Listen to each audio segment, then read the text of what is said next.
ক্লিনিকের আউটডোরে বসে অর্থি যখন বাইরের দিকে তাকিয়ে রূপকের জন্য অপেক্ষা করছিল, তখন রূপক অফিসের চেম্বারে বসে নিশিতার মাঝে ডুবে যাচ্ছিল। হালকা ব্যথায় যখন অর্থি দাঁত দিয়ে ঠোঁট কামড়ে ধরেছিল, তখন রূপক নিশিতার ঠোঁটে ঠোঁট নাড়াতে ব্যস্ত। হালকা ব্যথা যখন মারাত্মক হয়ে উঠল, হাত পা কাঁপছিল অর্থির, তখন রূপক উত্তেজনা নিয়ে আরও কাছে টেনে নেওয়ায় ব্যস্ত নিশিকে। নিশির নাকের ডগায় জমা হালকা ঘাম যেন মুক্তকণা। ঠিক সেই সময় অর্থির শরীর ঘামে ভিজে যাচ্ছে। যখন রূপক ভাবছে তার বেস্ট ফ্রেন্ড এত সুন্দরী হওয়া সত্ত্বেও এতদিন কেন অর্থির কাছে ছিল, তখন অর্থি ভাবছে হয়তো কাজ পড়ে গেছে, না হলে রাস্তায় জ্যামে আটকে গেছে, না হলে রূপক আসতে দেরি করার ছিল না। তাও আবার আজকের দিনে। রূপক যখন আবার নিশিতাকে কাছে টেনে 2 বছরের কন্ট্রাক্টে সিগনেচার করাচ্ছিল, অর্থি তখন নিজের ডেলিভারি পেপারে নিজেই বনসই দিচ্ছিল। কি অদ্ভুত, তাই না? একটা মেয়ে কতটা একা হলে, কতটা নিরুপায় হয়ে এই কাজ করে। শুনেছি 20টা হাড় ভাঙার সমান হয় এই লেবার পেন। তারপরেও মেয়েটা বারবার রূপককে কল দিয়ে যাচ্ছে, কিন্তু কোনো লাভ হচ্ছে না। শুধু একটা ইচ্ছে, যদি একবার দেখতে পেত। ঠিক 17 মিনিট পর যখন অর্থি ছেলে জন্ম দিল, রূপক আবিষ্কার করলো এক নতুন নিশিতাকে। মেদহীন পেটে যে এত মাদকতা আছে জানা ছিল না। কিন্তু তখন তার স্ত্রীর পেট থেকে জন্ম নেওয়া সদ্য শিশুর নাভির নাড় কাটা হচ্ছে। নার জন্যই তো নারী জন্মের আগে সন্তানের সাথে আজন্ম বাধা পড়ে। অর্থি সব শুনতে পারছিল, কিন্তু কিছু বলার শক্তি নেই। অবচেতন মনে শুধুই রূপকে খুঁজতে লাগলো। রূপ তো এমন করে না। আজকের দিনে ব্যস্ততা, নাকি কোনো বিপদ হলো? পুরোপুরি অজ্ঞান না হলেও নিজের উঠে গিয়ে কিছু করার শক্তি আর আজ অর্থির নেই। কিন্তু আজ যে বড্ড প্রয়োজন তোমায় রূপ, কই তুমি? ঠিক রাত 3টার দিকে ঘুম ভাঙল রূপের। পাশে শুয়ে আছে নিশিতা। এ মেয়ের মাঝে এত জাদু আছে জানা ছিল না রূপের। ফোন অন করতে মেসেজ এলো, ইউ মিসড 419 কলস ফ্রম মায়াবতী। তারপর শুরু হলো মেসেজের টুংটাং। তুমি কি বিজি? আমার ভালো লাগছে না, অস্বস্তি হচ্ছে খুব। কই তুমি? খুব ব্যস্ত। রূপ, আমার ওয়াটার ব্রোক করছে, তুমি আসো প্লিজ। আমি আর খালা ক্লিনিকে যাচ্ছি, আমরা এসেছি, ডক্টর অপারেশন করতে চাচ্ছে, তুমি আসো না। এই, তুমি কি ঠিক আছো তো? ওটিতে ঢুকছি, জানি না আর দেখা হবে কিনা, পারলে একবার এসো। অভিমান না, আমি বুঝি কাজের চাপ তোমার ইদানিং বেশি, ভালো থেকো। এরপর আর কোনো মেসেজ নেই। বুকের ভেতরটা ধক করে উঠল রূপের। অর্থি, অর্থি ঠিক আছে তো? রূপ যখন উঠতে যাবে তখন অনুভব করলো নিশিতা তাকে উঠে পেছন থেকে জড়িয়ে ধরে আছে। রূপ, আমি তোর কাছে কোনোদিন কিছু চাইনি, শুধু একটা রাত চেয়েছি। তুই আমার কাছে আজ প্রতিজ্ঞাবদ্ধ। আজ তুই কোথাও গেলে আমি সত্যিই মরে যাব। নিশিতার ঠোঁটের স্পর্শ পেয়ে রূপ মন থেকে চলে যেতে চাইলেও শরীর সায় দিল না। পরম আবেশে যখন নিশির 2 চোখ বন্ধ হয়ে আসছে, তখন মিটিমিটি চোখে তাকাচ্ছে অর্থি। এখনও যে তার 2 চোখ রূপকেই খুঁজছে। অর্থি যমজ সন্তান জন্ম দিয়েছে, 1 ছেলে 1 মেয়ে, কিন্তু এখনও ওদেরকে স্পর্শ করতে পারেনি। ডক্টর আদিত্য আহমেদ বললেন বাচ্চাদের জন্য স্পেস খুব একটা ছিল না। ছেলেটা মোটামুটি সুস্থ আছে, কিন্তু মেয়েটাকে অবজারভেশনে রাখতে হচ্ছে। ভোরের দিকে অর্থির মনে হলো কেউ একজন শক্ত করে জড়িয়ে ধরে আছে। তার মাথাটা ঠিক অর্থির বুকে। চোখ না খুলতেই বুঝতে পারল এটা আর কেউ নয়, রূপ। যখন দোষ করে ফেলে ঠিক তখন চুপচাপ এসে অর্থির বুকে মাথা রেখে চুপচাপ থাকবে।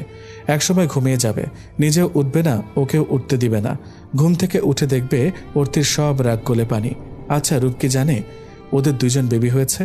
নার্স এসে এভাবে দেখে রূপকে ডাক দিতে চাইলে অর্থি ইশারা দিয়ে কিছু বলতে না বলে। আপনার কষ্ট হচ্ছে না?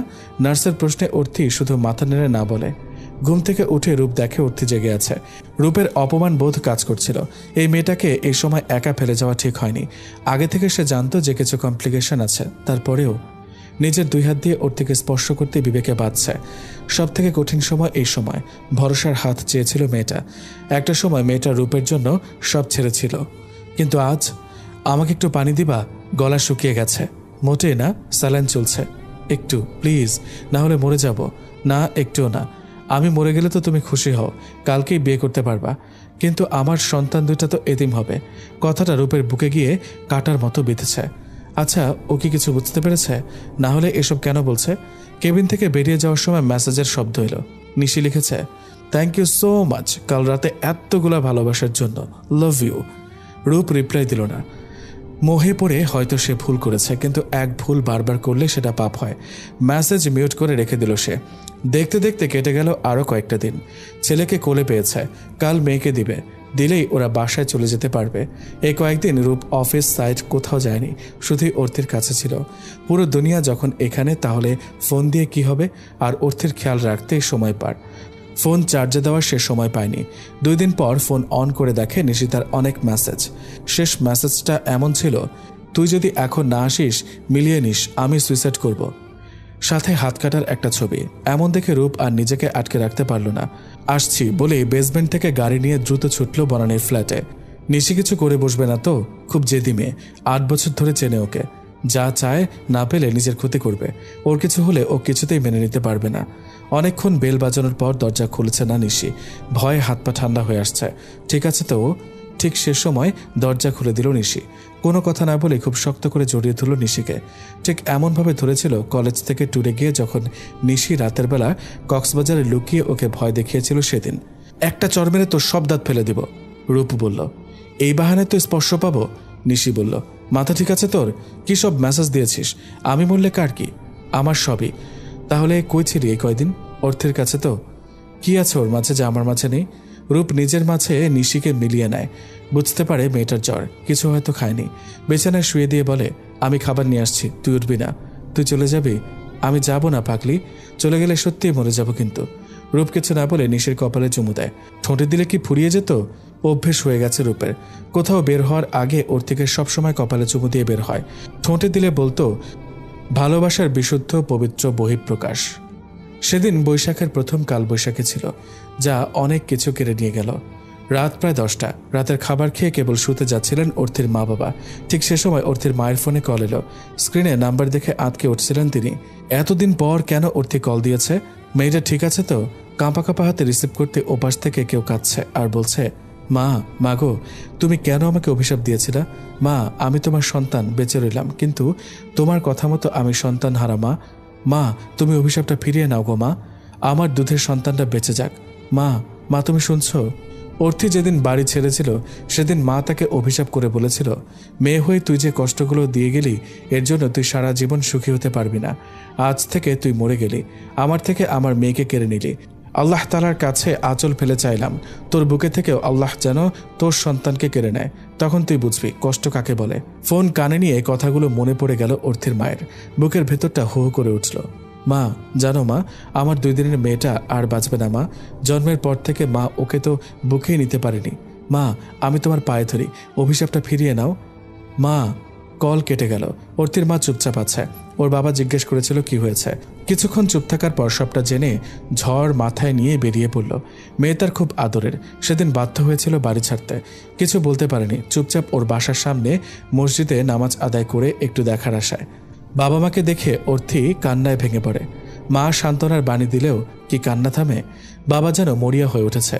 যে কিছু করেই হোক নাতনিকে বাঁচাতে হবে তার। যদি আল্লাহ একটু রহমত করে। মেয়ের উপর অভিমান, তাই বলে মন থেকে বলেনি কথাগুলো। আল্লাহ তুমি মাফ করো গো, আল্লাহ গো রহমত করো। মেয়ের মুখের দিকে তাকাও। রূপ ফিরে এসে দেখে নিশি বিছানায় শুয়ে আছে, হাতে রূপের ফোন। স্ক্রিনে ভেসে আসে অর্থির হাসি মুখ। অর্থির মুখটা দেখে বিবেকে যে বাঁচছে। মেয়েটা যে ক্লিনিকে, কিন্তু নিশিকে ছেড়ে যাওয়াটা যে সম্ভব না। মেয়েটার খুব জ্বর, খাবার খেয়ে নে। ওকে ছেড়ে দে মানে? বুঝিস না তুই? ওই মেয়েকে ছেড়ে দে, চল অন্য কোথাও যাব, ছোট্ট সংসার বানাবো, চল না। কি বলছিস এসব? খেয়ে মেডিসিন নিবি, আয়। আগে বল তুই ওকে ছাড়বি, না হলে খাবো না, একটা থাপ্পড় মারবো। আয় দিকে, খেয়ে নে। আমি তোর এই শাসন খুব মিস করি, তোকে খুব ভালোবাসি সেই প্রথম থেকে। নিশি এসে চুপচাপ বিড়াল ছানার মতো রূপের বুকে মাথা রাখে। জ্বরটা মনে হয় ক্রমশ বাড়ছে। দূর থেকে আজানের শব্দ ভাসছে। ঝড় থেমে গেছে। কিছুক্ষণ আগে ডক্টর আদিত্য আহমেদ বললেন মেয়েটাকে বাঁচানোর অনেক চেষ্টা করেছে, কিন্তু বাঁচানো গেল না। অর্থি চুপচাপ বসে আছে। আজকে তার চোখ আর রূপকে খুঁজে না, আজ তার হাত স্পর্শ করতে চাচ্ছে তার অরুণিমাকে। হ্যাঁ, অরুণিমা, রূপ আর অর্থের মেয়ে অরুণিমা। কিন্তু এখন আর নাম রেখে কি লাভ? সবাই তো বলছে লাশ। সব ফর্মালিটিস পূরণ করলো অর্থের বাবা। পশ্চিম আকাশে সূর্য উঠেছে। সেদিকে অ্যাম্বুলেন্সের সাইরেন বাজিয়ে নিয়ে চলেছে ছোট্ট অরুণিমাকে। অর্থির মা রূপকে খুঁজলেও আজ অর্থে খুঁজছে না। মা মেয়ে কেউ কারো স্পর্শ পেল না, আগেই সব শেষ। মেয়ের লাশ কোলে নিতেই গগন বিদারী চিৎকারে ভেসে উঠল পুরো চারপাশ। ক্লিনার খালাগুলো যেন কাঁদছে। প্রকৃতি অর্থের সাথে মিলিয়ে কাঁদছে। আহারে মা, আহারে মাতৃত্ব। ছোট্ট অরুণিমাকে অর্থের কোল থেকে নিয়ে নিল ডক্টর আদিত্য আহমেদ। গ্রামের শুরুতেই কবরস্থানে নেওয়া হবে, খুব বেশি কেউ না, অর্থের বাবা, ভাই, কাকা, হুজুর সাহেব আর আদিত্য, এই কয়েকজন মিলেই জানাজা পড়ে দাফন করলো অরুণিমাকে। ছেলেটা অর্থের মায়ের কাছে ছিল, শুধু ভাবছিল, আচ্ছা সত্যি কি আমার অভিশাপ লেগেছে? না, সে তো এমন চায়নি। কোনো মা তার সন্তানের এত বড় ক্ষতি চায় না।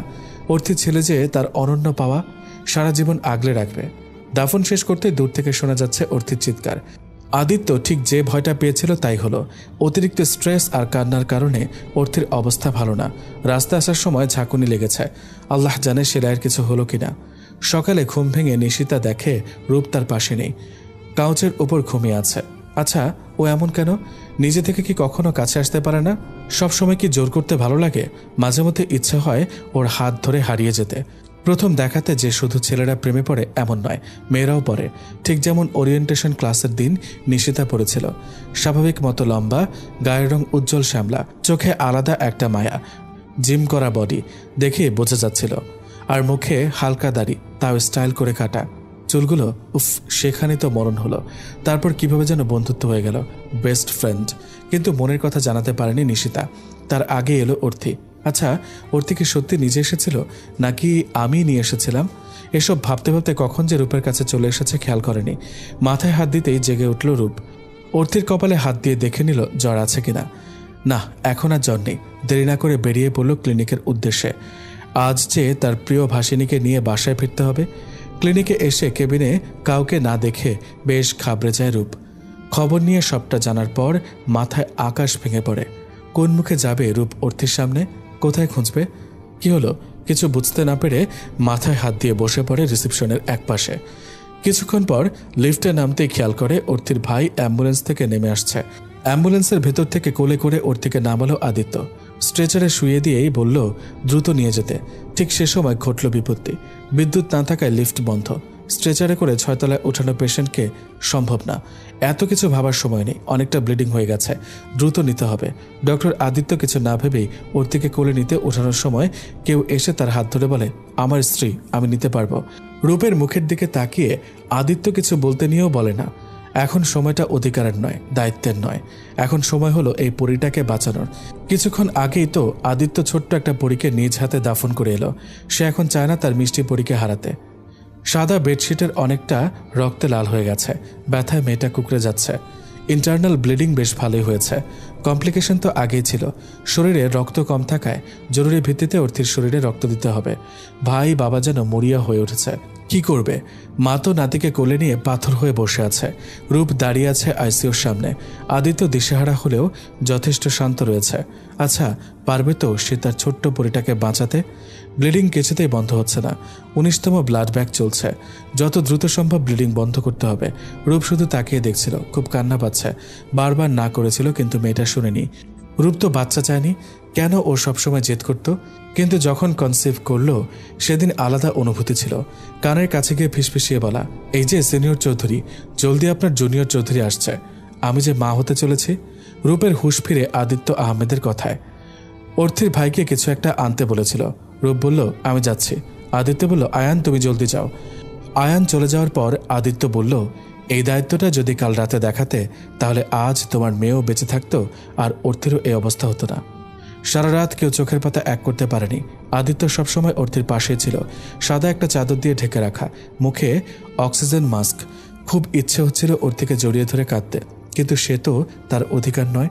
সাদাতে সবসময় মেয়েটাকে ভালো লাগে। আদিত্যর কিন্তু আজকে সাদা বড্ড বেশি ভয়ঙ্কর।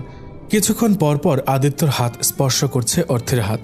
শুধু কি পালস চেক করার জন্য, নাকি পরীটাকে ছোঁয়ার আশায়?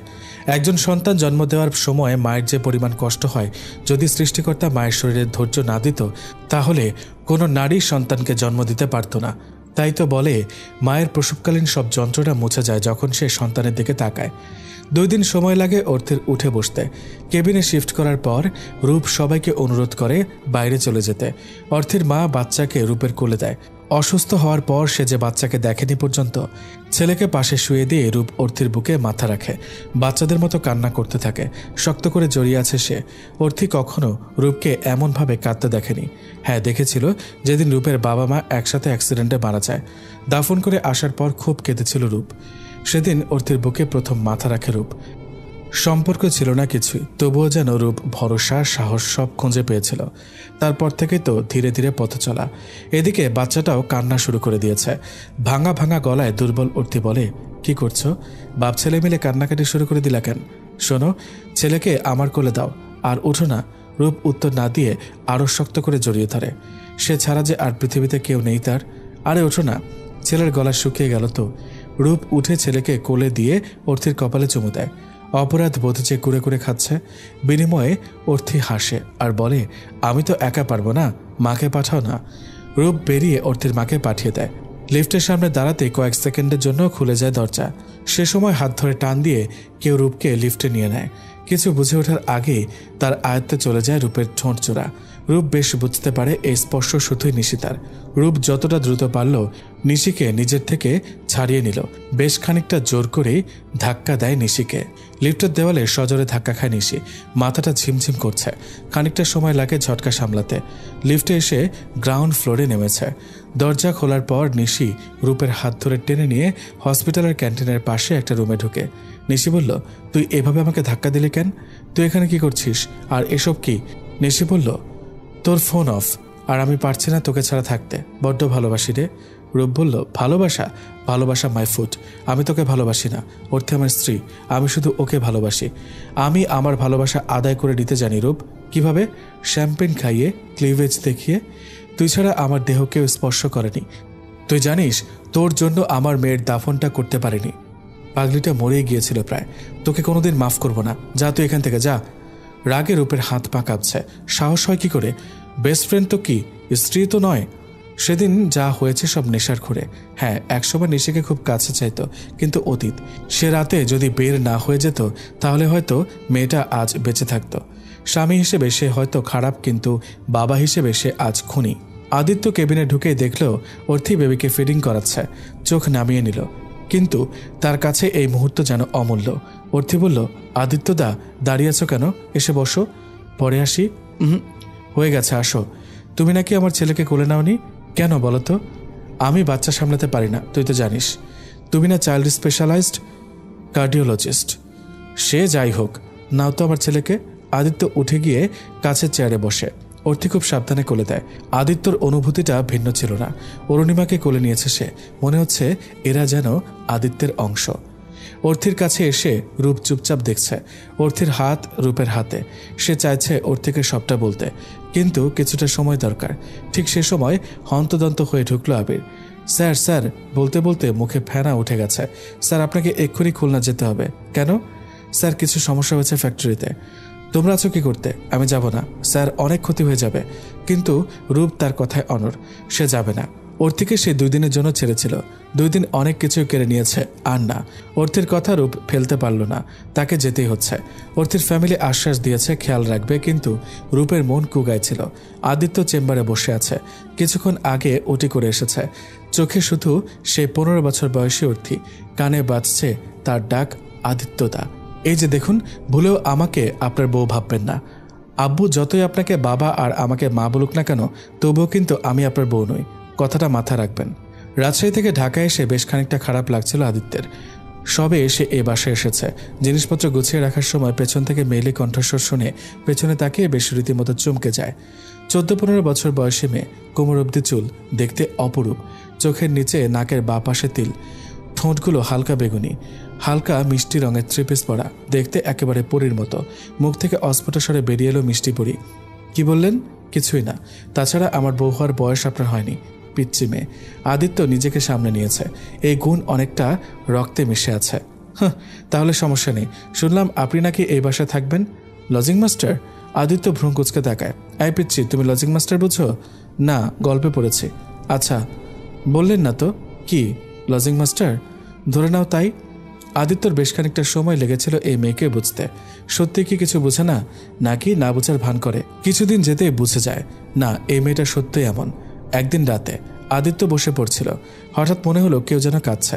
আন্টি বাসায় নেই। আয়ানকে নিয়ে গ্রামে গেছে। আঙ্কেল ফেরেনি। খালা বাজারে গেছে, ফিরেনি। তবে কে কাঁদছে?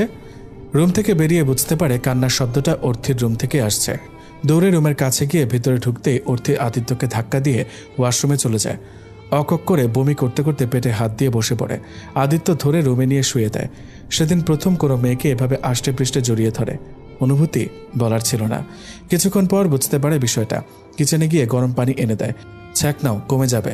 আমি পারবো না, আমার বমি আসছে, আমি মনে হয় বাঁচব না, আম্মুকে ডেকে দিন, আমার সময় শেষ। আদিত্য প্রায় হেসে ফেলে। হাসি থামিয়ে বলে, আগেও এমন ব্যথা হতো? না, আজকের প্রথম, আজকেই। আম্মু বলতো রাস্তার কিছু খাবি না, কিন্তু আমি আজকে তেঁতুলের আচার খেয়েছি। মনে হয় তাতে কাঁচের গুঁড়ো ছিল। আমার পেটের নাড়ি ভুড়ি কেটে রক্ত বেরোচ্ছে। আমি আর বাঁচব না। তুমি কোন ক্লাসে পড়ো? ও আল্লাহ, তুমি দড়ি ফালাও, আমি উঠি। আমি মরি আর সে বলে কোন ক্লাসে পড়ি? 9-এ পড়ি। 9 বোঝেন? আল্লাহ গো, তুমি কই, আমরা নাও। এত কষ্ট দিয়ে নিবা কেন? আমি কি দোষ করেছি? বলে কান্না শুরু করে দিল। আদিত্য হাসছিল, বলল, চুপচাপ শুয়ে থাকবে, এটা নাও, এখানে ধরে থাকবে, আমি আসছি। বাড়ি থেকে লক করে দিয়ে যাব। আমি আঙ্কেল ছাড়া কেউ এসে মরে গেলেও খুলবা না। আদিত্য কিছুক্ষণ পর আসে। অর্থির হাতে একটা প্যাকেট দিয়ে চলে যায়। ততক্ষণে পেট ব্যথা কিছুটা কমেছে। অর্থি প্যাকেট খুলে ভেবাচাকা খেয়ে যায়। বইতে পড়েছিল বটে, কিন্তু আজকের দিনে সে কিশোরী থেকে ধীরে ধীরে যৌবনে পা রাখতে চলেছে। কিছুক্ষণ পর ওয়াশরুম থেকে বেরিয়ে এসে দেখে আদিত্য বসে আছে। চুলগুলো ঠিক করে বাঁধো তো, বিনুনি করো। অর্থি তাই করলো। লজ্জায় মরে যেতে ইচ্ছা করছে। আল্লাহ, তুমি দৌড়ে ফেলাও, আমি উঠি। আদিত্য অর্থির হাত ধরে বসে ওকে সবটা বুঝিয়েছিল। অর্থি মাথা নিচু করে বসেছিল, কিন্তু ভয় পাচ্ছিল না। সেদিনের পর থেকে পাল্টে যায় সম্পর্ক, শুরু হয় বিশ্বাসের পথ চলা। তারপর বাকি 5টা বছর অর্থিকে কখনো ব্যথায় কাঁদতে হয়নি। আদিত্য ছিল তো। Sir, sir. বসে বসে স্মৃতিতে অস্তিত্বশীল হয়ে উঠেছিল আদিত্য। স্যার, ম্যামের প্রচণ্ড পেইন হচ্ছে, খুব কান্না করছে। আদিত্য জানতো এটাই হবে। জেনেটিকভাবেই মায়ের থেকে রোগ পেয়েছে। দীর্ঘশ্বাস ফেলে আদিত্য দ্রুত পায়ে ছুটে চলল কেবিনের দিকে। সারাদিন কাজ করে ফার্ম হাউসে ফিরে খুব ক্লান্ত লাগছে রূপের। গা এলিয়ে দিতে কারো স্পর্শ অনুভব করছে। অর্থির স্পর্শ। যখন বাইরে থাকে মনে হয় অর্থি আশপাশে আছে, কিন্তু চোখ খুললেই দেখে কেউ নেই। হাতটা ধীরে ধীরে রূপের শার্টের বোতাম খুলতে থাকলেই রূপ ধাক্কা দিয়ে সরিয়ে দেয়। হ্যাঁ, নিশির এবারে ধাক্কাটা বেশ জোরে লেগেছে। নিচে বসে পড়েছে। তোর সমস্যা কি নিশি? তোর কি সমস্যা? তুই কেন আমার সাথে এমন করছিস? তুই কি জানিস না, বুঝিস না, সবটা ভুলে গেলি? না, ভুলিনি, সব মনে আছে। কিন্তু এখন অর্থে আমার দায়িত্ব, আমার কর্তব্য, আমার ভালোবাসা, আমার স্ত্রী। স্ত্রী? হাসালি রূপ, ভুলে গেছিস তুই কখনো অর্থিকে ভালোবাসিসনি। তোদের বিয়ে কোনো প্রেমের নয়, যা হয়েছিল সব পরিস্থিতির সৃষ্টি। তুই শুধু ওর আশ্রয়দাতা। সেদিন তুই ওকে আশ্রয় না দিলে হয়তো আজ ওর কোনো অস্তিত্ব খুঁজে পাওয়া যেত না। ও শুধুই তোর আশ্রিতা, আর আশ্রিতা কখনো স্ত্রী হতে পারে না। আমি মানি না, তুই শুধু আমার। ভুলে যা 3টে বছর, প্লিজ, না হলে আমি মরে যাব। রূপ, প্লিজ। এদিকে আদিত্যকে দেখে অর্থে হাত বাড়িয়ে দিল। মেয়েটা যেদিন থেকে আদিত্যকে পেয়েছিল সেদিন থেকে অসুস্থ হলে এভাবে হাত বাড়িয়ে দিত। আন্টিকে আজ অনেক বলে বাসায় পাঠানো হয়েছে। সবসময় দেখার জন্য নার্স রয়েছে। আদিত্য তো আছেই। হঠাৎ করে জ্বর কেন আসলো বুঝলাম না। জ্বর আসলে তো অর্থি আদিত্যের সাথে পাগলামি করত, যার সকালে উঠে ভুলে যেত। এখনও কি তাই করে? মেডিসিন দেওয়ার পর মেয়েটা একটু ঘুমিয়েছে, হাত ছাড়েনি। ওর মুখের দিকে তাকিয়ে থাকলে ঘোর লাগা ভালোবাসা কাজ করে। অতীত ফিরে আসে। মেডিকেল লাইফটা প্যারাময়। 2 দিন পর পর এক্সাম। পড়তে পড়তে কাহিল অবস্থা। পড়ার টেবিল ছেড়ে সবেমাত্র উঠবে। বিছানায় ওর থেকে দেখে বেশ চমকে গিয়েছিল। তারপর মনে হলো এটা নতুন নয়। প্রথম যেদিন ওর থেকে নিজের বিছানায় পায় সেদিন মাত্র 17 দিন হলো এই বাসায় এসেছে। ওর থেকে নিজের পাশে দেখে ভয়ের থেকে অবাক হয় বেশি। এই মেয়ে তো আমার সাথে ঠিকঠাক কথাই বলে না। তার থেকে বড় লোকলজ্জার একটা বিষয় আছে। আমি ছেলে, আমার কোনো সমস্যা নেই, কিন্তু ও তো মেয়ে। ছেলেদের চরিত্র রঙিন কাপড়ের মতো, যেখানে কাদা ছিটা লাগলে বোঝা যায় না, কিন্তু একটা মেয়ের চরিত্র তো সাদা কাপড়ের মতো, একটু দাগ লাগলেই সবার নজরে পড়ে। ধীর পায়ে সেদিন আঙ্কেল আন্টিকে ডেকে এনেছিল। ওনারা হেসে ফেলে আদিত্যের চেহারা দেখে। বুঝলে বাবা, মেয়ে আমার ঘুমের মধ্যে হাঁটাচলা করে। Sleeping walk? হ্যাঁ, তুমি কিছু মনে করো না। সেদিনের পর থেকে আজকে 3 দিন। এরপর আসলে আদিত্য আর আঙ্কেল আন্টিকে ডাকেনি, নিজেই ওর ঘরে দিয়ে এসেছে। এবারও তাই করতে যাচ্ছিল। স্পর্শ করতে বুঝতে পারল শরীর খুব গরম। সামনে ফাইনাল এক্সাম। জ্বর বাঁধিয়ে বসেছে। আদিত্যদা বলেই ডাক দিতেই ওর দিকে চোখ তুলে তাকায়। আদিত্যদা, আমায় একটু আদর করবে? অর্থের এমন আবদারে কিছুটা ভেবাচাকা খায় আদিত্য। নিজেকে সামলিয়ে নিয়ে বলে, এই পিচ্ছি, কি বলো এসব? চলো নিজের ঘরে চলো। আমি মরে গেলে খুশি হও, তাই না? কি বলছো এসব? তাহলে যা বলছে করো। মাথা গেছে পুরোপুরি? অর্থে কিছু বলে না। কিছুক্ষণ পর উঠে যেতে নিয়ে পড়ে যাচ্ছিল। আদিত্য ধরে ফেলে, থাক, আর দয়া দেখাতে হবে না। আদিত্য কোনো পাত্তা না দিয়ে কোলে উঠিয়ে নিয়ে যায় রুমে। অর্থির মাকে ডাকার পর দেখে ওর জ্বর। আন্টি পানি আনতে গেলে আলতো করে মাথায় হাত বুলিয়ে দিতে দিতে বলে, এই নাও করলাম আদর, খুশি? পরদিন সকালে, জ্বর কমেছে মা? বাবা জিজ্ঞেস করলো। বলনি কেন? আদিত্য না বললে তো জানতামই না। নিজের খেয়াল রেখো, আর আজ স্কুলে যেও না। আজ ফাইনালের প্রবেশপত্র দিবে, যেতেই হবে। আজ থেকে আয়নের এক্সাম শুরু, আমি যেতে পারবো না, তোর বাবার মিটিং আছে। আচ্ছা, আমি আসার সময় নিয়ে আসবো, একা যাওয়ার দরকার নেই, তোমার কাছে দিবে না মা। জানোই তো নিয়মকানুন। আন্টি, কিছু মনে না করলে আমি নিয়ে যেতে পারি, আদিত্য বলল।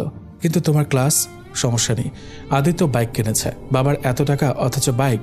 বাবার বন্ধুর ছেলে বাবার মতো কিপটে। কি ভাবছো আমি আবারও কাল রাতে আপনার? শুধু কি তাই? সুন্দরী, তুমি তো বেশ আবেদনময়ী।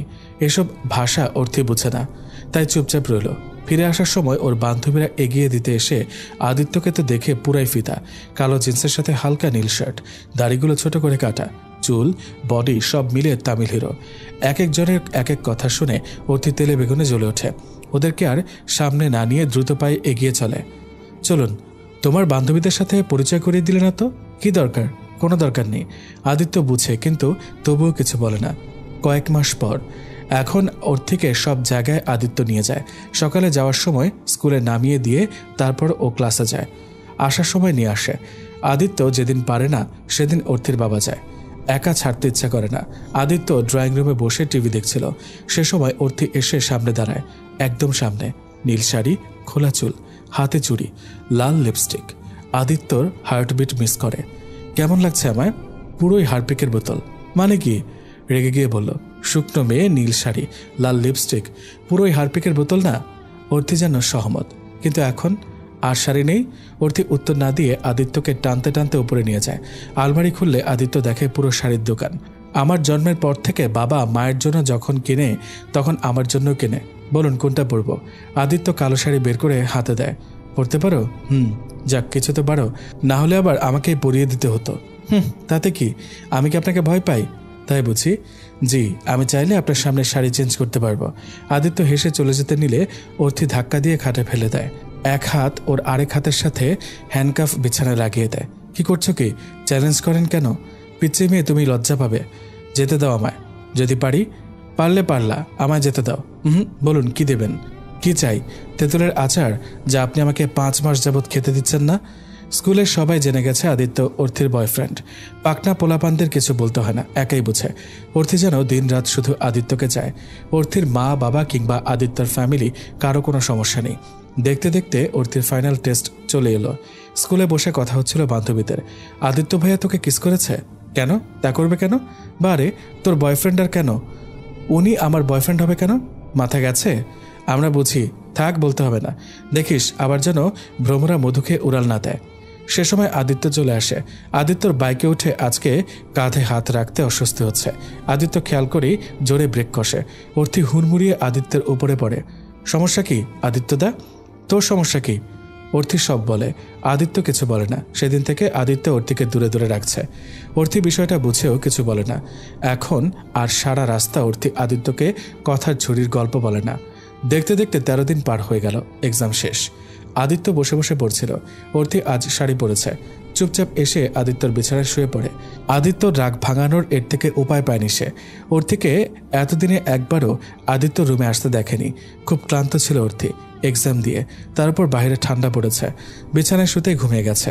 অর্থিকে ছাড়া আদিত্যর থাকতে কষ্ট হচ্ছিল, কিন্তু কখনো তো ওকে ওভাবে স্পর্শ করেনি। চাইলে সে অনেক কিছুই পারত, কিন্তু তাও মেয়েটা কেন এমন কথা বলল? সিগারেট ফেলে দিয়ে আদিত্য বিছানায় যেতেই অর্থিকে দেখে চমকে যায়। চুলগুলো এলোমেলো, মুখে ছড়িয়ে আছে, শাড়িটা একটু উপরে উঠে সাদা ধবধবে পা বেরিয়ে আছে। এই মেয়ে নাকি আবার নিজের সর্বনাশ নিজে ডেকে আনবে। এমনিতেই মেজাজ ভালো না, তার উপর এই মেয়ের এসব। বাচ্চা মেয়ে কিছুই বোঝে না, আসে পাকনামি করতে। কোলে তুলে নিতেই আবার কি যেন হলো। বেশ খানিকটা জোরে খাটের উপর ফেলে দেয় অর্থিকে। ঘুম ভেঙে যায়। দেখে আদিত্য বারান্দায় দাঁড়ানো, মাথাটা বেশ ঝিমঝিম ধরছে। উঠতে গিয়ে শাড়িতে পাড়া লেগে যায়। আদিত্য আসে না। অর্থির কানে শুধু বাজতে থাকে, তোমার বাসায় আছি বলে কিন্তু তোমার আয়া না যে তোমার সব আমাকে করতে হবে। তুমি কি সত্যি ঘুমের মধ্যে হাঁটো না অন্য কিছু? প্রতিদিন ড্রামা, ইউজলেস ফেলো। মাঝরাতে ঢং, যত সব। আদিত্য ইচ্ছে করে এমনটা করে, দিন দিন দুর্বল হয়ে যাচ্ছে। এভাবে থাকলে নিজেকে কন্ট্রোল করা দেয়, কিন্তু সে চায় না তার ভালোবাসার মানুষকে অপবিত্র করতে। অর্থি আর আদিত্যর ঘরে যায় না, কিন্তু অদ্ভুতভাবে ঘুমের মধ্যেও সে এখন আর যায় না। সিঁড়ি দিয়ে নেমে চুপচাপ রান্নাঘরে শুয়েছিল। বাসার সবাই এটা নিয়ে চিন্তিত, কারণ এমনটা হলে যে কোনো সময় মেইন গেটের বাইরেও যেতে পারে। সবার সমস্যার সমাধান অর্থি নিজেই দেয়। আমাকে তালা মেরে রাখো, আমি চাইলেও বের হতে পারবো না। অর্থির কথাতে কেউ রাজি হয় না। আদিত্য বুঝে তার উপর রাগ করে এসব বলছে অর্থি। মেয়ের জেদের কাছে হার মানে সবাই। অর্থি খাবারের টেবিল ছেড়ে উঠে যায়। আমার খাবারটা পাঠিয়ে দিও। যেহেতু এক্সাম, তাই সারা দিন রাত সবসময় ঘরেই থাকবো। পড়াশোনা হবে আর কোনো ঝামেলা হবে না। আদিত্যর বেশ খানিকটা রাগ হয়। এটা কেমন কথা? আঙ্কেল মেনে নিল কেন? মেয়ের জেদ, তাই কি মানতে হবে? আজ প্রায় 1 মাস যাবৎ অর্থি নিজের রুমেই থাকে, বেরো হয় না। টিউটর এসে পড়িয়ে যায়, কিন্তু ও বের হচ্ছে না। মেয়েটাকে বড্ড বেশি ভালোবেসে ফেলেছে আদিত্য। গভীর রাতগুলোতে যখন অর্থির পড়ার শব্দ আসে না, তখন বাকি রাত সিগারেটের সাথে কাটে।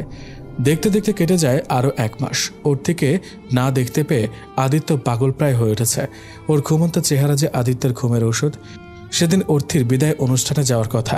হালকা আকাশি 3 পিস, খোলা চুলে বেরিয়ে এলো অর্থি। মেয়েটাকে দেখে আদিত্যর বুকের ভেতরটা মোচড় দিয়ে ওঠে। চোখের নিচে কালি, শুকিয়ে গেছে। কোনো কথা না বলে চলে যায় আদিত্যের সাথে। রাস্তায় কোনো কথা বলেনি, ফিরে এসে আবার রুমে চলে গেছে। না, আজ রাতে আদিত্য আর নিজেকে ধরে রাখতে পারল না। রাত 1টার দিকে তালা খুলে রুমে গিয়ে দেখে মেয়েটা খাটের নিচে শুয়ে আছে। হাতটা হ্যান্ডকাফ লাগানো, হাতটা নীল হয়ে গেছে। রাতে যেন অন্য কোথাও না যায়, এর জন্য এই অবস্থা। আগে ওঠো, তারপর এসব ফালতু জিনিস কে এনে দিয়েছে তার ব্যবস্থা করব বলে আদিত্য কোলে নিয়ে খাটে শুয়ে দেয়। মেয়েটা সারাদিন কিছুই খায়নি, খাবারটাও অমনি পড়ে আছে। নিজেকে খুন করতে ইচ্ছে করছে। ঘুম ভাঙার পর অর্থি আদিত্যকে দেখে আবার ঘুমাতে যাওয়ার সময় চোখ তুলে তাকায়। আপনি এখানে কেন? যান এখান থেকে। যাওয়ার জন্য আসিনি, থাকবো বলে এসেছি। মানে? কিছুই না, সাইডে যাবো, বসতে দাও। আর তুমি ঘুমাতো। পরদিন সকালে আঙ্কেলের সাথে কথা বলে আদিত্য। এবার আদিত্যর জেদের কাছে অর্থি হার মানে।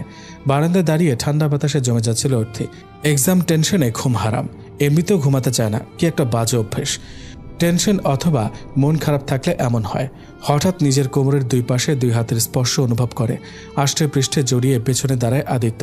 এই পিচ্ছি, তুমি তো লম্বা হয়ে গেছো। অর্থি কিছু বলে না। আদিত্য জড়িয়েই থাকে। অর্থি ছাড়িয়েও যায় না। মন খারাপ? আপনি চলে যান। যাব বলে তো আসিনি, কিন্তু যেতে হবে। সেদিন এভাবে জড়িয়ে নিইনি বলেই তো এত রাগ। আমি রাগ করি না। তাহলে এত নাটক কেন? আপনার গার্লফ্রেন্ডের কাছে যান। আমার কাছে কি? এতক্ষণে অভিমানের কারণ বুঝেছে। কিছু না বলেই আদিত্য গান ধরে। মেঘ পিয়নের ব্যাগের ভেতর মন খারাপের দিস্তা। মন খারাপ হলে কুয়াশা ধোয়ে, ব্যাকুল হলে তিস্তা। মন খারাপের খবর আসে, মন খারাপের খবর আসে বন পাহাড়ের দেশে। আদিত্য অর্থিকে ধরিয়াছে। বাইরে বৃষ্টি পড়ছে। অর্থি, এই পিচ্ছি, ঘুমিয়ে গেলে নাকি? জেগে আছে। আদিত্য কিছু না বলেই উঠিয়ে নেয়। আচ্ছা আদিত্যদা, আমাদের সম্পর্কের নাম কি? তুমি কি একটু স্বার্থপর হতে পারো না? দেখতে দেখতে কেটে যায় আরও 3টে বছর। অর্থির প্রশ্নের উত্তর আজও আদিত্য দেয়নি। একেবারে দিবে। ভালোবাসি বলেও নি। অর্থি এখন আর জিজ্ঞেস করে না। সংসারের মাঝে ছোট্ট একটা সংসার সাজিয়েছে অর্থি, সব আদিত্যকে নিয়েই। ভার্সিটি আদিত্য নিয়ে আসে। ওদের মেলামেশাতে 2 পরিবার দ্বিমত করেনি। 2 বন্ধু সম্পর্কে জড়াবে, এতে সবাই খুশি, কিন্তু এখনও কোনো কথা হয়নি। সবাই বুঝে, তাই তো এতদিনেও কোনো ঝামেলা হয়নি।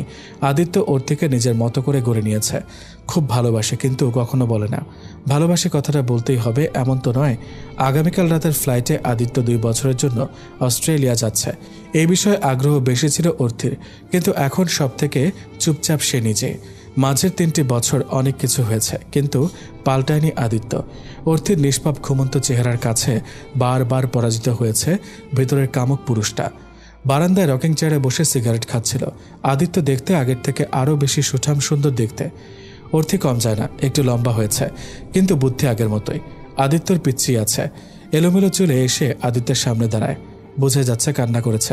কিছু না বলেই চুপচাপ আদিত্য কোমর জড়িয়ে কোলে উঠিয়ে নেয়। অর্থির পুরো ভর আদিত্যর উপরে। চুপচাপ আছে।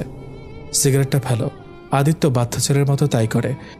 আদিত্যের বুকে মাথা রেখে অর্থি বা হাতের বড় বড় নখ দিয়ে আদিত্যর হাতে কিছু একটা লিখছে। অর্থি, আজ রাত পরেই চলে যাব। অর্থি এবার শক্ত করে ওর হাত ধরে। আজ রাতে যদি আমি একটু স্বার্থপর হই মেনে নেবে? অর্থি কিছু বলে না। আদিত্য ওকে উঠিয়ে দিয়ে হাতে শপিং ব্যাগ দেয়। অর্থি দেখে শাড়ি। সেদিনের পর থেকে আর শাড়ি পরেনি। আদিত্যর আবদার দেখে সেদিনের কথা মনে পড়ে গেল। কি বাচ্চা মিটাই না করেছিল, আজকেও কি আমার সামনে চেঞ্জ করবি? সেদিন করেছিলাম, তুমি কিছু দেখেছিলে? আমার চোখ বন্ধ ছিল, আয়নাতে আমি সব দেখেছি, কিন্তু সেদিন শুধু শাড়ি পাল্টেছি, আজ পারবো না। কিছুক্ষণ পর অর্থি এলো। আদিত্য আবার সিগারেট হাতে নিয়েছে। অর্থি ছাড়া থাকতে কষ্ট হয়। আবার সরি, খুব সুন্দর লাগছে। পেতনিরা সুন্দর হয় না। কিছু চাইলে দিবি? কি? তোর ওই ঠোঁটের অধিকার। অর্থি কিছু বলে না, অবাক বেশি হয়। আদিত্যতা কখনো এমন কথা বলেনি, কখনো না। ঘুমন্ত অর্থি নিজেকে কতবার আদিত্যর বুকে পেয়েছে হিসাব নেই, কিন্তু আজ কি হলো? আদিত্য কিছু না বলে কোমর জড়িয়ে নেয়। অর্থি আদিত্যের পায়ের ওপর দাঁড়াতেই আদিত্য দেরি করে না। অর্থির ঠোঁটে জাদু নয়, নেশা আছে, সিগারেটের থেকে অধিক। কিছুক্ষণ পর আদিত্য ছেড়ে দেয়। আদিত্যর বুকের উপর ঘুমন্ত অর্থিকে দেখে পার হয়েছিল সারা রাত। অর্থির ঘুম ভেঙে গেলে দেখে আদিত্য হাত ধরে বসে আছে। ঘুমন্ত চেহারায় বারবার অর্থি প্রেমে পড়ে, কিন্তু এখন আর এসব মানায় না। আদিত্যদা, কেন তুমি আমাকে সেদিন ফিরিয়ে দিয়েছিলে? কেন সেদিন আমার কথা বিশ্বাস করনি? বাচ্চাটা কেঁদে ওঠে। আদিত্যর ঘুম ভাঙে। এতক্ষণ তাহলে সে অতীত হাতড়ে বেড়াচ্ছিল, যা শুধুই মরিচিকা। সারা রাতেও রূপ নিশিকে বোঝাতে পারেনি, কিন্তু এখন আর হয় না। অর্থি যে তার দায়িত্ব। আজ রূপের জন্য মেয়েটার এই অবস্থা। ভালোবাসা ত্যাগ করা যায়, কিন্তু দায়িত্ব না।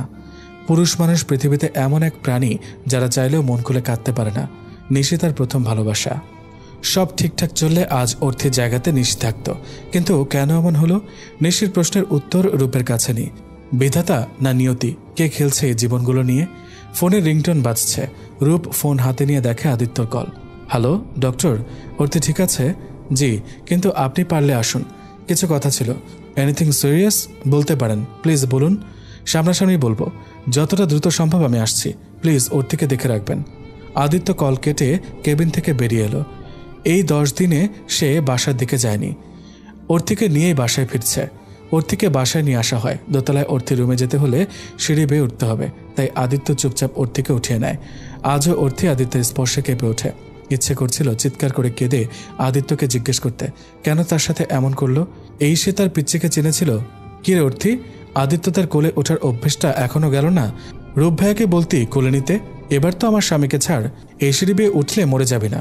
আদিত্যর বুক থেকে মাথা তুলে তাকিয়ে দেখে রুষা কথাগুলো বলছে, ওর খালাতো বোন। স্বামী? রুষার স্বামী? কথাটা শুনে আদিত্যের বুকের শার্টটা খুব জোরে খামচে ধরেছে। আদিত্য তা বিয়ে করে নিয়েছে? ও।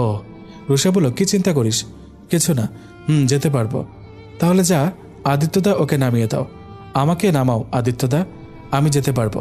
এতক্ষণ অর্থে আদিত্যের বুকের সাথে মিশেছিল, তাই বোঝেনি। চোখ তুলে তাকাতে দেখে আদিত্যর চোখ লাল হয়ে গেছে।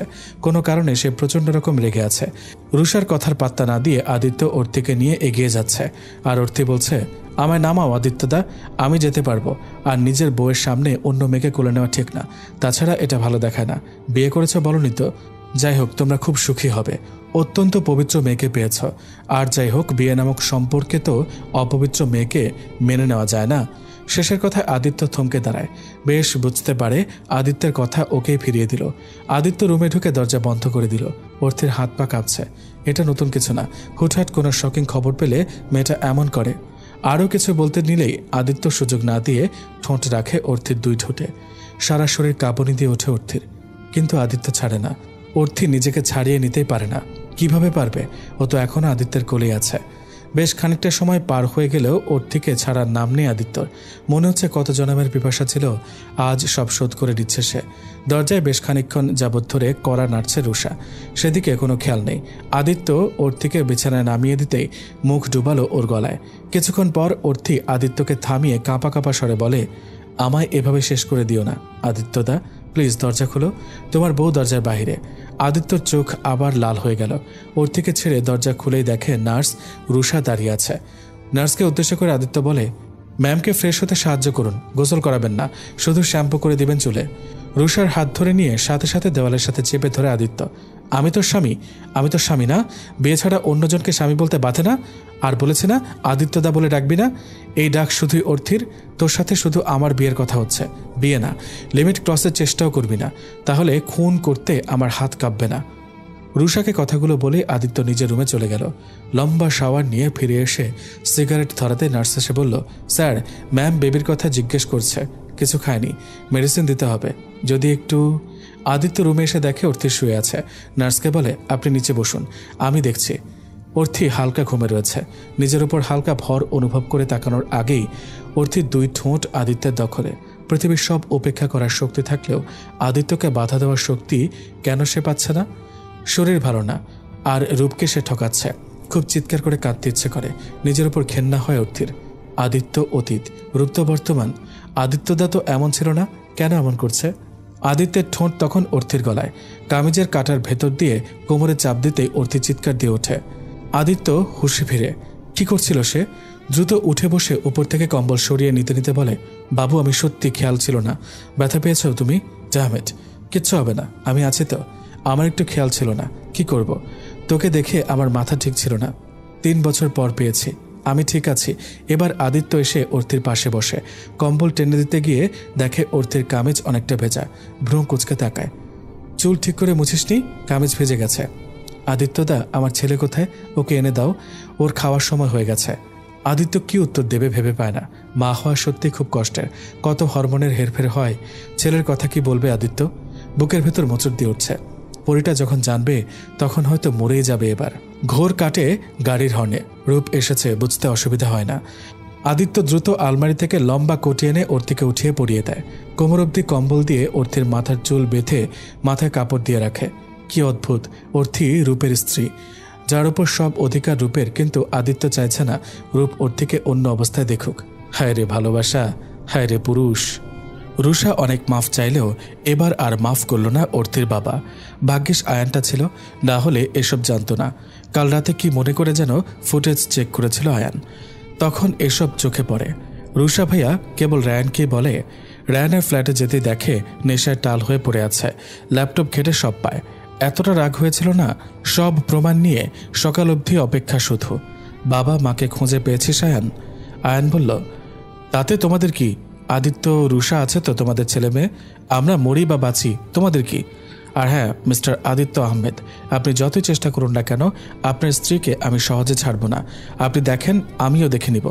আগে তো মেয়েটাকে খুঁজে পাই, তারপর কাউকে ছাড়ব না, না আপনাকে না রূপকে। গুনে গুনে হিসেব নেব। ভালো থাকবেন। আদিত্য বলল, দাঁড়াও আয়ান, অনেক কথা বললে, জানি রাগ করে। যে ছেলে এত কিছু জানে সে কি এটা জানে না আমি রুষাকে বিয়ে করিনি? জানি, কিন্তু রাগের দৃষ্টিতে বলছো কিনা? তুমি যেমন তোমার মোনা পাখিকে খুঁজছ, আমিও আমার পিচ্ছেকে দিনরাত খুঁজছি। আমরা সবাই ওকে ছাড়া অসম্পূর্ণ। আয়ান তার ছেলের সাথে হাসে আর বলে, অসম্পূর্ণ হলে সেদিন ওকে অবিশ্বাস করতে না। দেখতে দেখতে কেটে যায় আরও 4 মাস।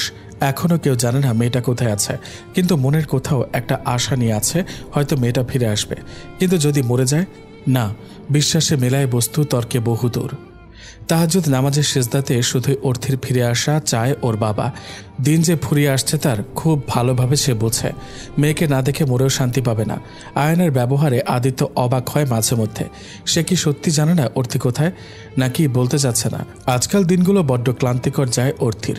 সারা দিন পরিশ্রমের পর রাতে যখন বিছানায় ঘুমায়, ঘুম চলে আসে। মাঝরাতে ঘুম ভেঙে যায়। দুজন মানুষের স্মৃতি বড্ড পোড়ায়। না, সে আদিত্য রূপকে নিয়ে ভাবে না। ওর চিন্তায় তাদের অস্তিত্ব নেই। কিন্তু অরুণিমা আরশকে সে ভুলতে পারে না।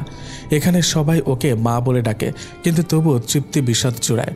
হ্যাঁ, অর্থে বেঁচে আছে, ছোট্ট একটা চাকরি করেই দিন চলছে। বেতন বেশি না, 7,000 টাকা, তবুও লাগে না অর্থির। অনাথাশ্রম বৃদ্ধাশ্রম একসাথেই সেখানে। তাদের সবার দেখাশোনার দায়িত্বে আছে। সারাদিন সবার মা ডাক শুনতে দিন কেটে যায়। পরিবার সন্তান হারিয়ে এদের নিয়ে বেঁচে আছে সে, তবুও কোনো অভিযোগ নেই। সকালে উঠে সব কাজ অন্য একজনকে বুঝিয়ে বেরিয়ে গেল অর্থি। যাওয়ার সময় পাশের দোকান থেকে মোমবাতি আগরবাতি কিনে নিল। আজকে যে তার সন্তানদের জন্মদিন, 1 বছর আগেই তাকে নিঃস্ব করতে পৃথিবীতে এসেছিল তারা। মাঝে মধ্যে ভাবে ভালোই হয়েছে মরে গেছে, না হলে এই দুনিয়া বড্ড বেশি ভয়ঙ্কর। সন্তানদের কবরের পাশে বসে নীরবে কাঁদছে সে। হাত দিয়ে স্পর্শ করাতে আর নীরব থাকতে পারল না, চিৎকার করে কাঁদতে লাগলো। মসজিদের ইমাম সাহেবের বউ এসে মাথায় হাত রাখলো। কিছু অজানা নয় তার। মেয়েটার কষ্ট দেখে সত্যি কষ্ট হচ্ছে। দূর থেকে আদিত্য কাউকে দেখতে পাচ্ছে। খুব সময় লাগলো না তার। দৌড়ে কাছে গিয়েই পেছন থেকে জড়িয়ে ধরে। ছাড়িয়ে সামনের দিকে তাকাতে চমকে যায় সে। দ্রুত চলে যেতে নিলে আদিত্য কষিয়ে থাপ্পড় মারে। টাল সামলাতে না পেরে পড়ে যায় অর্থি। কাল রাত থেকে কেন যেন মনে হচ্ছিল অর্থি আজকের দিনে এখানে আসবে। পৃথিবীর যে প্রান্তে থাক না কেন, আজ যে তার সন্তানদের জন্মদিন, ভাগ্যের সময় থাকতে এসেছিলাম। অর্থিকে কোলে নিয়ে গাড়িতে বসিয়ে দিয়ে আদিত্য কাউকে কল দেয়, কিছুর ব্যবস্থা করতে বলে। তারপর অর্থিকে ঘুমের ইঞ্জেকশন দিয়ে দেয়, না হলে উঠলে চেঁচামেচি করবে। টানা 17 মিসড কল দেখে চমকে যায় আয়ান। মোনা পাখি ঠিক আছে তো? সিকিউরিটি গার্ডকে কল দিতে বলে কেউ একজন অর্থি ম্যামকে নিয়ে গেছে। আয়ান রাগে ফেটে যাচ্ছে, তার থেকে বেশি ভয়। কিন্তু কে নিল? বোন কই আছে? আয়ান শুরু থেকে জানে ওর সাথে সবসময় ছদ্মবেশের সিকিউরিটি গার্ড থাকে, আজকেও ছিল। যেখানে ও ছিল খুশি ছিল, তাই তো আয়ান ওকে নিজের মতো সময় দিয়েছে। তবে আজকে কে এলো? তবে কি? ছবি পাঠাতেই আয়ান শিওর হলো আদিত্যদা গার্ডদের না করে দিল কিছু করতে, কারণ তার বোন এখন সবচেয়ে নিরাপদ মানুষের কাছে আছে। অর্থির ঘুম বেশ খানিকক্ষণ পর ভাঙে। কিছু কিছু মনে আছে, black jeans, sky blue shirt. আদিত্যদা? হ্যাঁ, আদিত্যদা ছিল। উঠে বসতে দেখে বারান্দার সাদা পর্দাগুলো বাতাসে সরে সরে যাচ্ছে। সিগারেট হাতে দাঁড়িয়ে আছে আদিত্য। উঠতে দেখেই ফিরে এলো তার কাছে, কিন্তু অর্থি তাকে স্পর্শ করতে দিতে নারাজ। কেন করবে সে? কোন অধিকারে? বেশ খানিকটা তর্ক বিতর্ক হয়। অর্থির এক কথা, সে অপবিত্র, কেন তাকে আদিত্য স্পর্শ করবে? তার থেকে তাকে মেরে ফেলুক, কারণ সে তো আত্মহত্যা করতে পারছে না। আদিত্য রেগে গিয়ে বলে, মরবি? মরতে চাস? আচ্ছা মারবো, তার আগে এখানে সিগনেচার কর। এটা কি? তোর মৃত্যুর পর তোর শরীর তুই স্বেচ্ছায় দান করছিস। অর্থি একবারও চিন্তা না করে সাইন করে দেয়। তারপর আদিত্য তাকে হাত ধরে টানতে টানতে বাইরে নিয়ে যায়। বাইরে গিয়ে অর্থির চোখ ছানা ভরা। কি দেখছে এসব? চারপাশে শুধু পানি আর পানি, পানির মধ্যে ভাসমান কটেজ। তার মানে কি আদিত্যদা ওকে নিয়ে সিঙ্গাপুরে আছে? কেননা বিয়ের পর ওদের এখানে আসা নিয়ে আদিত্যদার প্ল্যান ছিল। পানি খুব ভয় পায় সে, হাত পা খুব কাঁপছে। আদিত্য হাত ধরে পেছনে দাঁড়িয়ে। খুব কান্না পাচ্ছে অর্থির। সে যে আরেকটা নিশি হতে চায় না, চাইছে না সে রুষাও তার মতো কষ্ট করুক। আদিত্যদা কেন বুঝছে না? উপরবেলা কেমন পরীক্ষা নিচ্ছে? অতীত থেকে ছুটতে গিয়ে অতীতে জড়িয়ে যাচ্ছে সে। আদিত্য হালকা ধাক্কা দিতে পানিতে পড়ে যায় অর্থি। আদিত্যের মুখে পৈশাচিক হাসি। তুই তো মরতে চাস তাই না? নে মরে যা। অর্থি পানির মধ্যে হাত পা ছুটতে থাকে। সে যে সাঁতার পারে না। যাক, বেশ ভালোই হলো, মরেই যাচ্ছে সে। আদিত্যের বড্ড হাসি পাচ্ছে। অনেকদিন পর অর্থি আষ্টে পৃষ্ঠে জড়িয়ে ধরেছে, অনেকটা পানি খেয়ে নিয়েছে। আদিত্য অর্থিকে ডিভানে শুয়ে দিয়ে ওর পাশে শুয়ে পড়ে। বড্ড জোরে জোরে শ্বাস নিচ্ছে। অর্থির পানিতে ফোবিয়া আছে, বেশি পানি প্রচণ্ড ভয় পায়। সেবার সবাই মিলে সেন্ট মার্টিন গিয়ে এক মুহূর্তের জন্য আদিত্যর হাত ছাড়েনি। আদিত্যর হাত ছাড়তে হলে আগে আয়ান এসে এক হাত ধরত, তারপর। অর্থি কিছুটা শান্ত হয়েছে। অর্থির অস্থিরতা আরেকটু বাড়াতে ক্ষতি কি? অর্থিকে সুযোগ না দিয়ে আদিত্য ঠোঁটে ঠোঁট রাখে। একে তো পানি থেকে উঠেছে, আরেক আদিত্যর এমন ব্যবহারে অর্থির বেশ কষ্ট হয় দম নিতে। আদিত্য বুঝে অর্থি অনেকটা শান্ত হয়ে এসেছে। আদিত্য ঠোঁট অর্থির গলায় নেমে এলে কিছুক্ষণ পর যখন ওর বুকে মাথা রাখবে, তখন অর্থি আদিত্যকে সরিয়ে দেয়। আদিত্য অর্থির এমন ব্যবহারে প্রচণ্ড রকম রেগে যায়। এক হাত দিয়ে গলায় চাপ দিয়ে বলে, এই বুকেই রূপ মাথা রাখতো তাই না? তাই তুই এমন করছিস? এবার অর্থি সত্যি মনে হচ্ছে মরে যাবে। আয়ান জলদি জলদি সবকিছু গোছাচ্ছে। দ্রুত সিঙ্গাপুর যেতে হবে। আপু ওখানে আছে, যেতে 4.5 ঘন্টার মতো লাগবে। এক মুহূর্ত ভাবলো, আবার কি ভেবে যেন আজকের টিকিট ক্যান্সেল করে দিল। প্রয়োজন আছে। আদিত্য ওর থেকে একা কিছু সময় থাকতে দেওয়া প্রয়োজন। হয়তো সব ঠিকঠাক হবে, কিন্তু সে তো তার বোনকে চেনে, এত সহজে মানবে না। আল্লাহ আদিত্যদাকে সহ্য করার ক্ষমতা দিক, কারণ অর্থি ইমোশনাল হলে সামনের মানুষের মাথা কাজ করার মতো থাকে না। তার করা কাজে নিজেকে যে সে বর্বরভাবে অত্যাচার করার ক্ষমতা নিয়ে জন্মিয়েছে। আদিত্যের রাগ, মান, অভিমান, সহ্য শক্তি, ভালোবাসা, অবহেলা সবকিছুর মাপকাঠি অর্থি। হ্যাঁ, হয়তো সে ভুল করেছিল, কিন্তু 4 বছর শুধু কষ্ট পেয়েছে। শুধু কি তাই যে অর্থির গায়ে নিজেই জোরে স্পর্শ করতো না? অর্থির স্পর্শ তার জন্য সব, কিন্তু প্রত্যাখ্যান মোটেও মেনে নেওয়া যায় না। অর্থির ঠোঁট কাঁপছে, ধীরে ধীরে বলল, স্পিড বোর্ডে কেউ আসছে। আদিত্য তাকিয়ে দেখে সত্যি কেউ আসছে। অর্থিকে কোলে নিয়ে ওয়াশরুমে রেখে আসে। শ্যাম্পু করে জলদি বের হবি, নইলে কি আবার মারবে? মেরেই ফেলো না।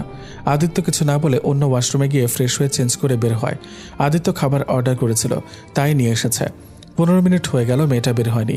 ভেজা কাপড়ে কাঁপুনি ধরে গেছে। কি পরবে? কাপড় কই? আদিত্যের হঠাৎ মনে হলো, ইস, কাপড় তো দেয়া হয়নি। নক করে কাপড় দিয়ে চলে এলো। খাবার টেবিল গোছাচ্ছিল সে। অনেকদিন পর আজ আবার দুজনে একসাথে। অর্থির ডাকে রুমে ঢুকতে নিলে অর্থি বলে, বাইরেই থাকুন।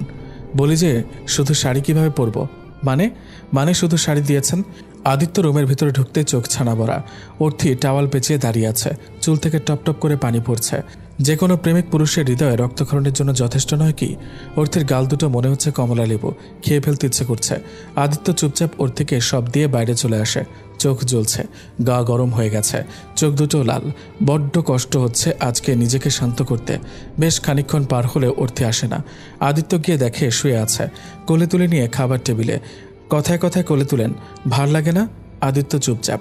খাবার মুখে দিতেই অর্থি সরিয়ে দিয়ে বলে, আমাকে এখানে কেন নিয়ে এসেছেন? নিজের রক্ষিতা বানানোর জন্য? এবার রাগ ওঠে, কষিয়ে থাপ্পড় মারে। এই নিয়ে 3 বার থাপ্পড় খেল। অর্থি চুপচাপ বসে আছে। আদিত্য আবার খাবার এগিয়ে নিয়ে দিতেই চুপচাপ খেয়ে নিল। দেখতে দেখতে 2 দিন কেটে গেল। আদিত্যের সাথে এখানে আছে, তবুও শুধু আদিত্য খাওয়ার সময় ওর কাছে আসে, খাইয়ে দিয়ে চলে যায়। মাঝে মধ্যে কথা বলতে নিলেই দুজনে ঝগড়া লাগছে। অর্থির এক কথা, কেন সে এখানে? গোসল সেরে স্কাই ব্লু কালারের শাড়ি পরে অর্থি ড্রেসিং টেবিলের সামনে দাঁড়িয়েছিল। নাভি থেকে 4 আঙ্গুল নিচে দাগ, বড্ড বেশি পড়ায় তাকে। কায়া দেখলে মায়া বাড়ে, কথায় আছে না? আদিত্য নিজেকে কষ্ট দিচ্ছে সিগারেটের সাথে। ফোন নিতে রুমে এসে অর্থিকে দেখে দাঁড়িয়ে যায়।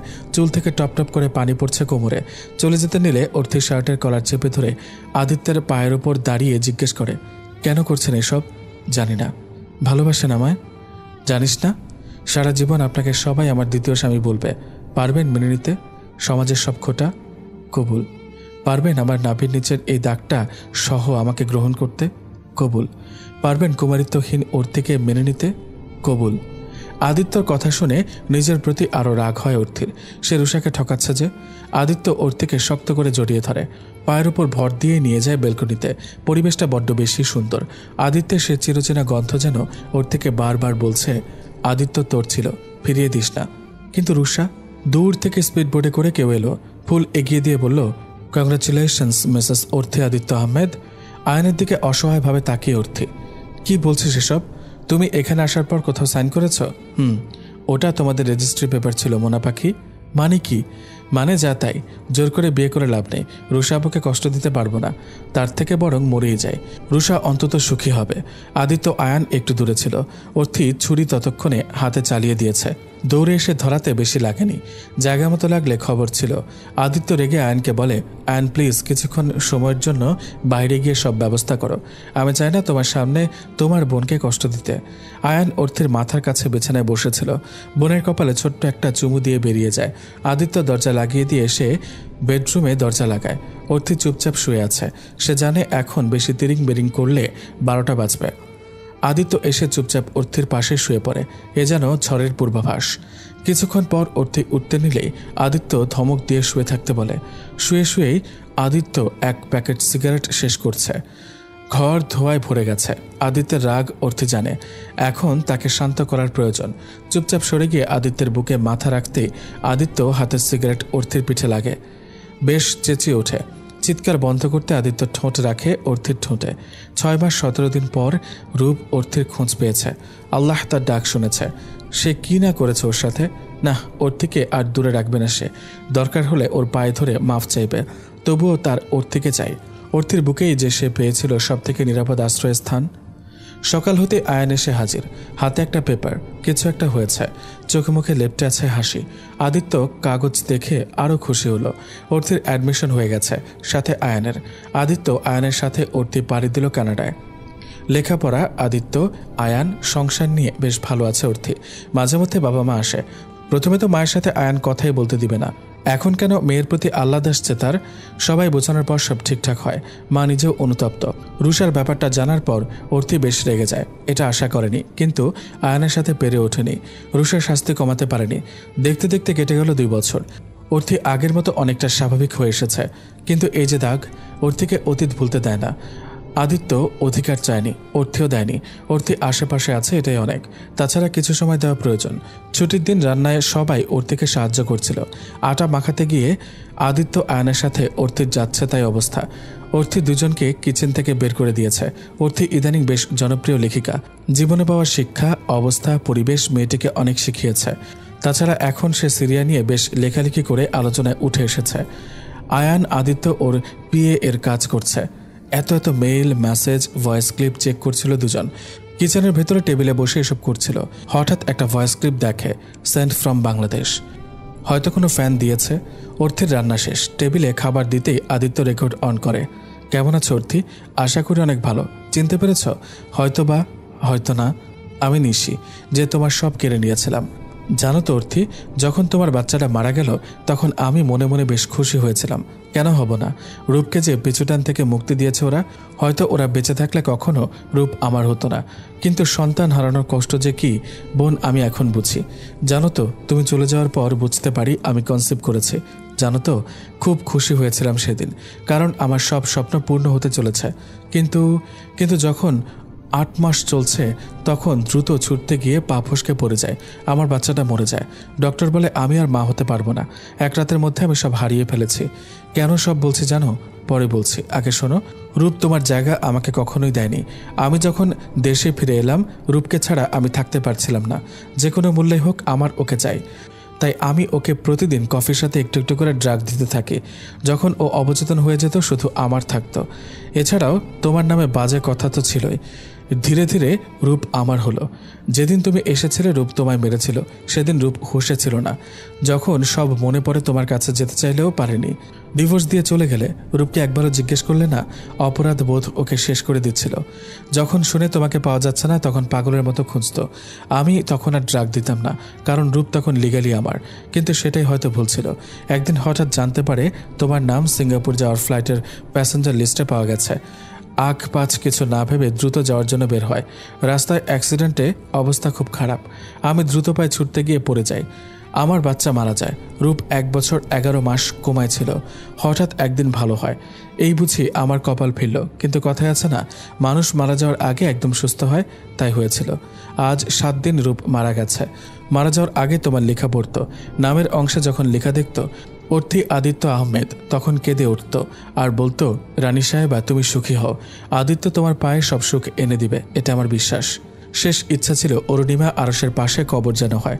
অর্থি মাফ করো বলবো না, কারণ যা করেছে আমার ক্ষমা হয় না। তোমার সাজানো গুছানো সংসার বালিশ সংসার ছিল না। সংসার তো আমি বালিশ সাজিয়েছিলাম, যা আজ নেই। তোমার সংসার কেড়ে নিলেও তোমার ছিল, কিন্তু আমার সংসারে কোনো অস্তিত্ব নেই। আল্লাহ আমার পাপের শাস্তি হিসেবে সব কেড়ে নিয়েছে। ভালো থেকো বোন, অনেক অনেক সুখী হও। ভয়েস রেকর্ডটা শেষ হয়ে গেল। অর্থির হাত কাঁপছে। আদিত্য আয়ান দুজন 2 হাত ধরে। অর্থি বলে, আমি ঠিক আছি। অনেকক্ষণ বসে থাকার পর আদিত্য একটু বের হয়। সিগারেট খেতে হবে, খুব প্রয়োজন। আয়ান বলল, মোনা পাখি ঠিক আছো? অর্থি বলল, অতীত হাতড়ে বেড়াচ্ছ? মানুষটা মরে গেছে আয়ান, ওর কোনো দোষ ছিল না। আদিত্যদার কি দোষ? মানে আদিত্যদাকে কেন কষ্ট দিচ্ছ? অতীত ফিরে আসবে না। আদিত্যদার মতো কেউ তোমাকে ভালোবাসবে না। রূপের ভুলের শাস্তি তাকে দিও না। আগের পিচ্ছি হয়ে যাও। পিছুটান রেখে লাভ নেই। বালি দিয়ে নয়, ভালোবাসা দিয়ে সংসার সাজাও। অর্থি আয়ানের দিকে ফ্যালফ্যাল করে তাকিয়ে আছে। এই বুঝে কেঁদে দেয়। আয়ান অর্থের মাথা বুকে নিয়ে বলে, জানো তো, তোমার মাথা আমার বুকে রাখলে সব চিন্তা মুক্ত হয়। তাহলে আদিত্যদা কতটা শান্তি পায় তুমি যখন তার বুকে মাথা রাখো। মোনা পাখি, সাজাও না আবার সংসার। দেখে এই 2 চোখ জোড়াক। আর শোনো, আমি এখন বের হচ্ছি, রাতে ফিরবো না। কান্নাকাটি করলে খবর আছে কিন্তু। আয়ান বেরিয়ে যাওয়ার পর অর্থি চুপচাপ বসে থাকে। সত্যি কি আদিত্যদাকে সে ঠকাচ্ছে? বিয়ে করে আদিত্যদা আমার উপর দয়া করছে না তো? না, দয়া করলে আজকের অর্থি কখনো মিসেস অর্থি আদিত্য আহমেদ হতো না। আদিত্য বাসায় ফিরেছে, রাত হয়ে গেছে। রুমে ঢুকে সিগারেট খাচ্ছে। এখানে আসার পর অর্থি শাড়ি পরে না, সালোয়ার কামিজ পরে কিংবা জিন্সের সাথে লং কামিজ। আজ হঠাৎ শাড়ি পরেছে। আদিত্যকে আরও ভেতরে ভেতরে পুরাচ্ছে। অর্থি বেলকনিতে এসে আদিত্যর সামনে পাশে দাঁড়ায়। আচ্ছা আদিত্যদা, তোমার মনে হয় না এখন আমাদের বেবি হওয়া দরকার? বয়স তো কম হলো না, তারপর আবার দেরিতে হলে মানুষ বাবুকে তোমার নাতি নাতনি বলবে। আদিত্য অর্থির দিকে তাকিয়ে থেকে আবার সিগারেটে টান দেয়। সে জানে অর্থি কোনো রোম্যান্টিক উপন্যাস লিখছে হয়তো, তাই এমন কথা বলছে। কারণ এমন উদ্ভট কথা প্রায়ই শোনা যায়। পরে বলে গল্পের প্লট ছিল। অর্থি জবাব না পেয়ে হুট করে আদিত্যকে টেনে ঠোঁট রাখে ওর ঠোঁটে। সিগারেটের সব ধোয়া ওর মুখের ভেতরে যেতেই কাশতে কাশতে ছেড়ে দেয়। আদিত্য দ্রুত পানি নিয়ে এসে পানি খাওয়ায়। চোখ মুখ লাল হয়ে গেছে। রেগে বলে, এমন কেউ করে? তুমি খাও কেন? চুপ, না, পানি খাও। তোমার ঠোঁট? আমার ঠোঁট? কিছু না, জ্বালাই খুব, তাই না? থাকো, আমি গেলাম। অর্থের ব্যবহার যেন সেই পিচ্চি অর্থের মতো হয়ে গেছে। হাত ধরে আদিত্য বলে, ভালোবাসি পিচ্চি। মাই গড, ভালোবাসো? আবার বলো। কানকে বিশ্বাস হচ্ছে না, চিমটি দাও। আমি মেবি স্বপ্ন দেখছি, না হলে আদিত্য দি গ্রেট আহমেদ ভালোবাসি বলছে। দাও দাও, চিমটি দাও। লাগলো তো, লাগুক। এত জ্বালাস কেন? এত পোড়াস কেন রে? পুড়তে না জানলে পোড়ায় কেন? পুরাতে না জানলে পুরো কেন? কথা দিচ্ছি, আজ থেকে জ্বালাবো ও পুরাবো। Permission granted. আদিত্য ওর থেকে কোলে উঠিয়ে নেয়। অর্থি বলে, অতীত সহ মেনে নিতে পারবে আমায় আজ? অতীত পাল্টানো যায় না। যদি যেত তাহলে জীবন থেকে 4টে বছর মুছে দিতাম, ভবিষ্যৎ হয়ে থাকবো, এত ভালোবাসবো, সব ভুলিয়ে দেব। অর্থি জানে আদিত্য ছাড়বে না। সংসারটা এবার ভালোবাসা দিয়ে শক্ত করে গড়বে। সমুদ্রের তীরে বালি দিয়ে গড়বে, কিন্তু ভিত্তি শক্ত থাকবে, দমকা হওয়া যেন ভেঙে না যায়। আজ থেকে শুরু হবে নতুন এক পথ চলা, নতুন করে বেঁচে থাকা।